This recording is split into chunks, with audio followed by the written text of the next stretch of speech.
First question from Sid Hartsenal. Okay. How did you come up with the name The Orlando Drummer? So, interesting one. So, I first started, let's see, I got to take you through the timeline of when I actually started working in the drum industry. I was doing private lessons full-time back in 2009-ish, 2009, 2010. And I had taught at a family enrichment center was what it was called. It was basically like an after-school program for rich white kids, I guess you'd call it. I mean, they had like photography classes for 6-year-olds. It was a weird kind of place. It was that sort of like cooking classes for like kids in 3rd and 4th grade. But they had a music program, and I taught very beginner level drums, guitar, and piano. And I was suited for that job because I could teach a 6-year-old even back then.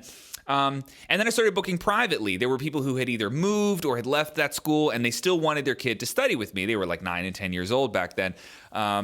Yes, as early as 2009, a long time ago. And eventually, I wanted to make some sort of website for booking where people could see my schedule and prices and have some sort of bio. And I thought, man, maybe I could actually get some students. So I searched many different names, combining the words Orlando and drum stuff. And I eventually came to Orlando Drummer, and I made that website.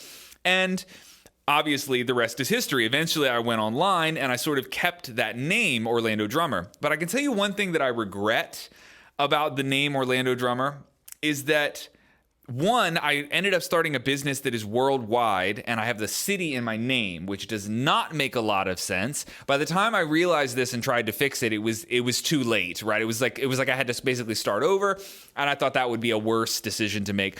But where I feel where I feel bad about this name is that if you are looking for a drummer in Orlando and you Google any combination of the words Orlando and drummer, I kind of dominate the first like 20 pages of Google, and I feel really bad because I don't play gigs locally.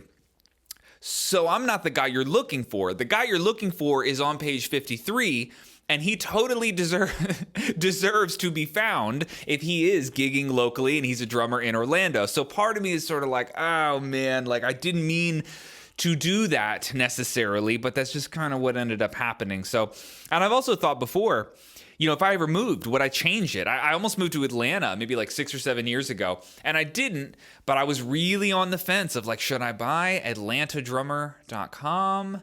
Like that seems like a bad idea. Anyway, at this point, I don't think I'm making any changes. I think it'll always be like a nod to the time when I was a full-time teacher here in Orlando, because that was probably 5 to 7 years of my life was riding around on a motorcycle doing private drum lessons in this city. And if it wasn't for that experience, and if it wasn't for this URL, orlandodrummer.com, I probably wouldn't have the same career that I have. So I owe something to this city and the private drum lessons that I gave here, those students and those families. So that's why it's still Orlando Drummer. But if you're just starting a brand now, don't put your city in it, because if this goes as well as possible, you'll probably want to expand outside your city at some point.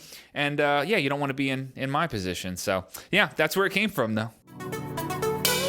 Thanks for watching this clip. If you enjoyed it and you're looking for more content like this, or if you're just looking to make yourself a better drummer, I think I can help. At the link in the description, you can start a 7-day free trial to my online drum school. It is drum school in the style of Netflix. You'll find 160 hours of content there. Trust me, you will find something you like, and I would love to have you on board. I'll see you guys there.